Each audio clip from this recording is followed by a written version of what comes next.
1회 2절 용어입니다. 해안, 해양, 연안이 있습니다. 바다와 육지가 접하는 부분을 해안, 쇼라고 합니다. 쇼, 옵쇼, 온쇼 이런 식으로 지구의 표면의 70%를 차지하고 있는 큰 바다를 해양이라고 부른다. 오션. 용어가 왜 중요하냐? 계속 용어는 이제 자연스럽게 받아들여져야지 나중에 글을 읽기가 쉽습니다. 그 다음에 바다, 호수, 하천 등과 접해 있는 부분을 육지 부분을 연안이라고 한다. 예, 연안, 해안, 연안. 그래서 바다와 접해 있는 부분을 해안, 호수와 접해 있는 부분을 호안, 그 다음에 하천과 접해 있는 부분을 하안이라고 합니다. 두 번째 단어 파랑에는 파랑을 정의하는 데는 파장, 파고, 파속이 있습니다. 그림으로 나타내는데요. 그림 들어가기 전에 파랑을 물 입자의 이동, 물 알갱이들의 이동이라고 생각하는 경우가 많지만은 실질적으로는 파랑이 치는 물 위에 떠 있는 부표를 보면은 파도는 진행하지만은 이 부표는 그 자리에서 한정된 자리에서 상하 혹은 좌우로만 움직일 뿐 파랑을 따라서 계속 진행하지는 않습니다. 그 자리에 그대로 남아있죠. 즉 파랑이란 물 입자의 한정된 범위 내에서의 이동으로 물 입자가 그 자리에서만 이동하는 걸로 물 입자가 직접 진행하는 것이 아니고 물 입자가 에너지를 다른 입자들에게 전달해 주는 것이다 라고 합니다. 유튜브 한번 보겠습니다. 잠깐. 이렇게 동영 유튜브의 출처는 나중에 이제 참고 문헌을 보면 될 것 같고요. 지금은 이제 편의를 위해 가지고 다운로딩 받아서 사용하고 있습니다.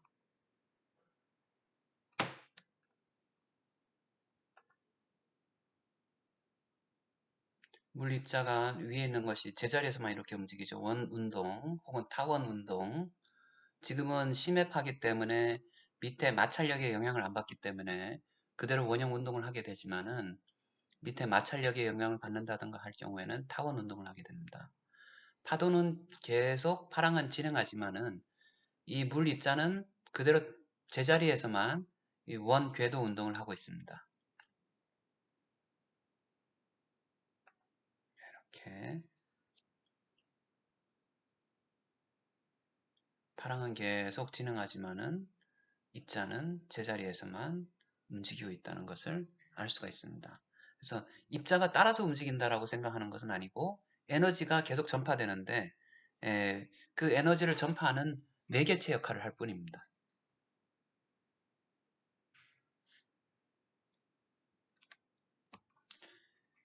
자, 그림으로 보면은 파랑이 파란색으로 이렇게 하고 있고요. H가 뭐냐면 수심임이라고 합니다. 워터 뎁스. 스몰 작은 소문자 H로 쓰고요. 파고 웨이브 하이트, 요걸 웨이브라니까 웨이브 하이트를 파고라고 부르고요. 그다음에 웨이브의 길이 파장이라고 했습니다. 파장. 파장 L이라고 했고요.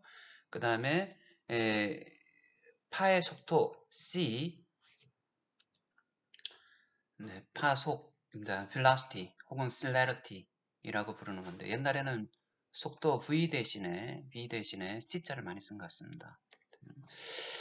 그 다음에 파봉, 꼭대기란 뜻이고요. 봉우리 봉자, crest. 그 다음에 골짜기 할 때 골짜기 곡자, 파곡, trough 이네요. 그 다음에 평균 수명입니다. 이게 물이 잔잔할 때 정수면 고요할 정자 수면 still water level입니다. SWL입니다. 다음과 같이 이렇게 정의를 해놨습니다. 용어들이 정말 많이 쓰입니다. 어떤 특정 점에서의 파의 높이 이타라고 표현을 했고요. 어떤 사람들은 뭐 G라고도 표현하는데 그 다음 수심의 깊이에 따라서 깊은 파, 심해파, 얕은 파, 얕을 천자, 천해파, 다음에 파랑의 파장이 긴 파 해서 장파라고 했습니다. 그래서 H가 좀 전에 H가 수심이라고 그랬죠. 그죠? 수심. H가 얼마나 기냐, 깊으냐에 따라서 심해 파. H가 2분의 1보다 작으면은 천의 파. 근데 H가 2분의 1이란 얘기는 뭐냐면 상대적인 길이니까 L에 비해서 파장의 길이에 비해서 H 값입니다. 그래서 L을 둘 다 해서 무차원량이죠. 이게 2분의 1보다 크게 되면은 심해파, 작게 되면은 천해파라고 봅니다. shallow 혹은 deep. 심해파인 경우에서는 표면파라고도 하고요. 파랑이 해면을 따라서 전달되니까요. 물입자는 해면에서 파고를 지름으로 원운동을 하고 원운동만 하고 밑에 그림에 나와 있습니다. 이게 심해파고요. 밑에 영향을 안 받으니까요.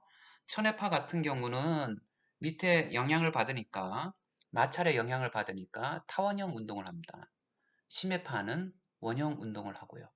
파봉, 파곡라고 하고요.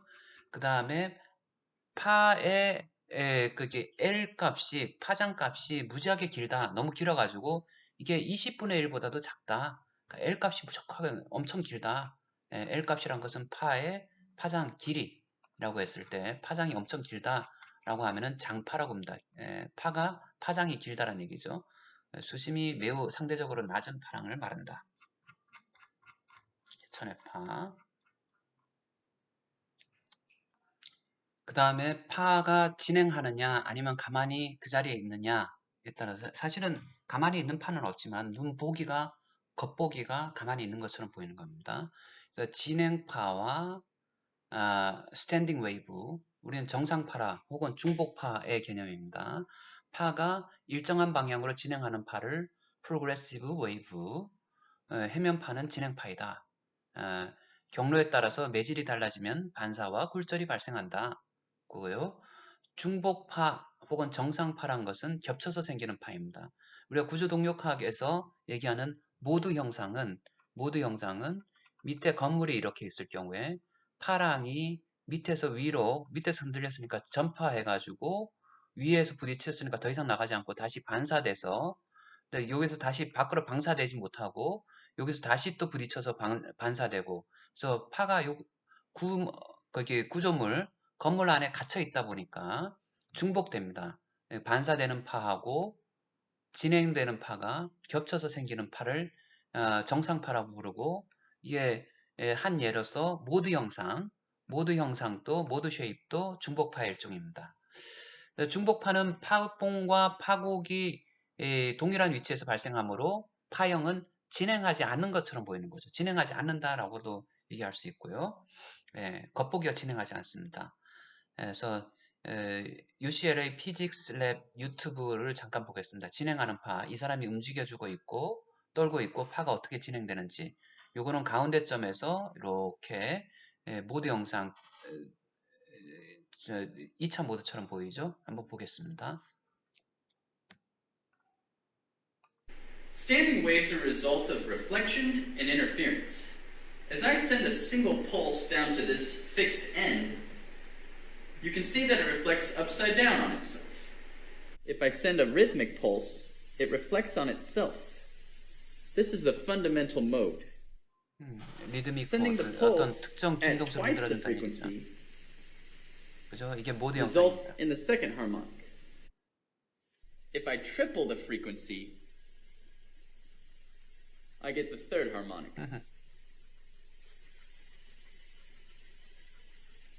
네, 모드 영상과 같죠. 첫 Reflection 번째 and interference. 여기서 As I send a 흔들어주면은 single 파가 pulse 진행하는 걸 down 볼 to 수가 this 있습니다. fixed end, 그렇죠. 이렇게 you 갔다가 can 왔다 see that it 갔다 왔다 reflects 갔다 upside 왔다. down on itself. 그러니까 If I 특정 send a 진동수를 rhythmic 흔들어주게 pulse, 되면은 it reflects on 갔다가 itself. 왔다가 하는 것이 겹치니까 This is 모드 the 영상이 생기는 fundamental 거죠. mode.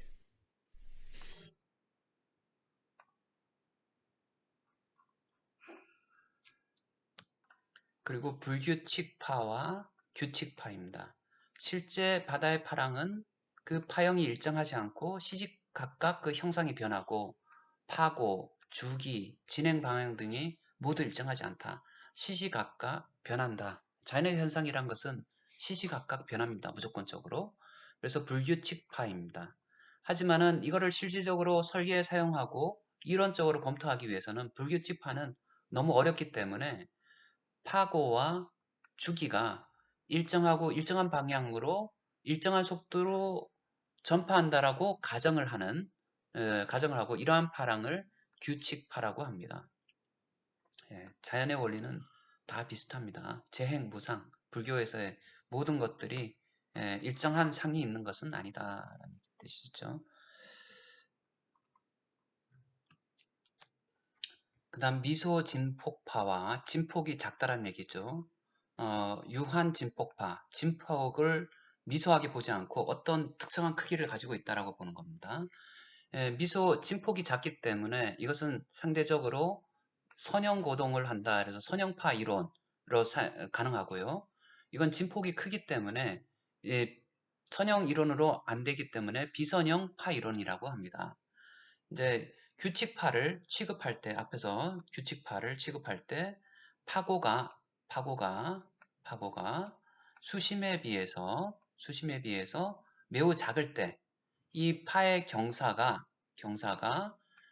것은 요게 h고 요게 l이니까 l분의 h 값이 경사가 작은 경우, 상대적으로 작은 경우 미소 진폭파라고 하고 그렇지 않은 경우 유한 진폭파라고 합니다. 미소 진폭파로 취급을 하면은 운동 방정식이 상대적으로 쉽고 선형이 되므로 선형 방정식으로 해석이 쉽지만은 유한 진폭파로 해석을 하게 되면은 비선형항이 들어가기 때문에 해석이 복잡하다. 실제 파랑은 매우 복잡하지만은 여러 과정을 통해서 이 고동을 단순화하고 미소 진폭파라고 이론을 사용해서 실제로 관측되는 많은 파랑 고동을 설명할 수 있습니다. 미소 진폭파 이론은 운동 방정식과 경계 조건이 모두 선형 방정식이기 때문에 선형파 이론 LWT (Linear Wave Theory)라고도 합니다. 미소 진폭파는 수면 진동이 진폭의 수면의 변동의 진폭이 수심에 비해서 상당히 작기 때문에 이게 수심에 비해서 상당히 작기 때문에 상대파고란 것은 뭐냐면은 요 h 수면의 파고하고 요 깊이 수심하고가 나눠준 것이 굉장히 작다라고 해서 이 이론으로 유도된 거기 때문에 수면은 전파하는 파랑의 관련 이론의 기초가 된다. 요 수면이 고요. 그 다음에 유한 진폭파인 경우에서는 이 조건이 상대적으로 파고가 수심에 비해서 작다라는 조건이 만족되지 못할 경우에 이 파고의 영향을 무시하는 것이 아니고 반드시 고려해야 되고 이 경우에서는 유한 진폭파 이론을 사용해야 된다. 이 이론을 비선형파 이론 혹은 NWT라고 한다. 그래서 여기에는 이것을 구성하는 방법에 따라서 스톡스파, 크노이덜파, 그 다음에 솔리터리 고리파, 그 다음 트러코이드 파 등이 있고요. 많은 해양 구조물 설계에서 문제가 되는 파고는 비선형 범위에 있고 그래서 구조물에 대한 파력의 계산은 조금 더 정확하게 하기 위해서 유한 진폭파 이론을 필요로 한다. 해안인 경우에 그 다음에 뭐 위에 해양 깊게 들어갔은 경우는 또 다르겠죠. 근데 해안인 경우에서는 유한 진폭파 이론을 필요로 한다. 중요한 매개 변수로는 수심 h가 얼마냐 그 다음 심해에서는 파장과 요거는 새로운 줄로 넘어가야겠네. 위에 선형파 이론 혹은 비선형파 이론 둘 다에 해당되는 거니까요. 그래서 심해에서는 L이 되게 중요하고 L과 H가 중요하고 천해에서는 수심이 되게 중요하다. 수심과 파고의 B가 중요하다. 입니다.